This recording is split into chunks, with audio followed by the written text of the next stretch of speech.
আমরা তাদের উদ্যোগের মিছিলে মিলিত হয়েছি, রাজপথে মিছিল দিয়েছি। সকালে আবার আমরা বিভিন্ন রাজনৈতিক দলে কিন্তু প্রোগ্রাম করেছি, দেখেছেন। এইটা হচ্ছে আমাদের ঐক্য এবং দৃঢ়তার শক্তি। আজকে এই যে শিক্ষার্থীরা আন্দোলন করছে ঢাকা বিশ্ববিদ্যালয়ের শহীদ মিনারে, ইতিমধ্যেই হাজার হাজার শিক্ষার্থীরা ছাত্রলীগের বিরুদ্ধে প্রতিরোধ করে তুলেছে। রংপুরে পুলিশ লাশ ছিনিয়ে নিতেছিল পাকিস্তানিদের মতো, পুলিশের কাছ থেকে ছাত্ররা লাশ কেড়ে নিয়েছে। সেই লাশ নিয়ে পুরো রংপুর আজকে উত্তাল সমুদ্রে পরিণত হয়েছে। ঢাকা বিশ্ববিদ্যালয়, সায়েন্স ল্যাব, আলুবাজার, ওই প্রগতি সরণি, বিভিন্ন জায়গায় ছাত্ররা স্বতঃস্ফূর্ত ভাবে আন্দোলন চলছে।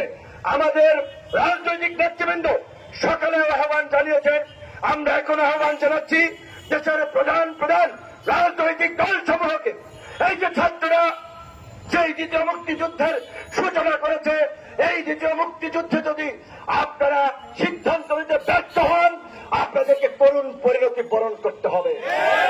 ওই ঢাকা বিশ্ববিদ্যালয়ের নারী শিক্ষার্থীদেরকে যেমন পিটিয়েছে, ছাত্রদেরকে যেমন পিটিয়েছে, জাহাঙ্গীরনগর বিশ্ববিদ্যালয় যেমন ভাইস চ্যান্সেলরের কার্যালয়ে ঢুকে শিক্ষকদের বুকে গুলি চালিয়েছে, গলায় পাড়া দিয়েছে, এই ছাত্র আন্দোলনে যদি এই ছাত্ররা পরাজিত হয়, আমাদের ভবিষ্যৎ পরিণতি তাই হবে।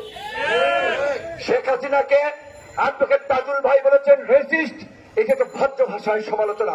আমি বলবো আজকে শেখ হাসিনা যেভাবে ছাত্রলীগ যুবলীগকে অস্ত্র রামদাও রড লাঠি সোটা দিয়ে সারা বাংলাদেশে তাণ্ডব চালাতে নামিয়ে দিয়েছে, তাতে আমি শেখ হাসিনার মধ্যে নব্য হিটলারের প্রতিচ্ছবি দেখতে পাচ্ছি।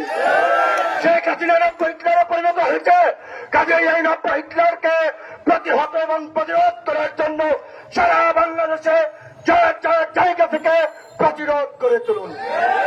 মঞ্জু ভাই একটা আলোচনা চালাচ্ছেন সমস্ত রাজনৈতিক দলগুলোকে নিয়ে, এইভাবে ব্যানার ম্যানার ছাড়া রাজপথে শেখ হাসিনার পতনের দাবিতে নামা যায় কিনা। আমরা গতকালকে এই প্রোগ্রাম থেকে আগামীকালকে কালো পতাকা মিছিল ঘোষণা করেছি। কর্মসূচি যাই হোক, যাদের সাথে আলাপ আলোচনা করে আগামীকালকে একসাথে নামা যায়।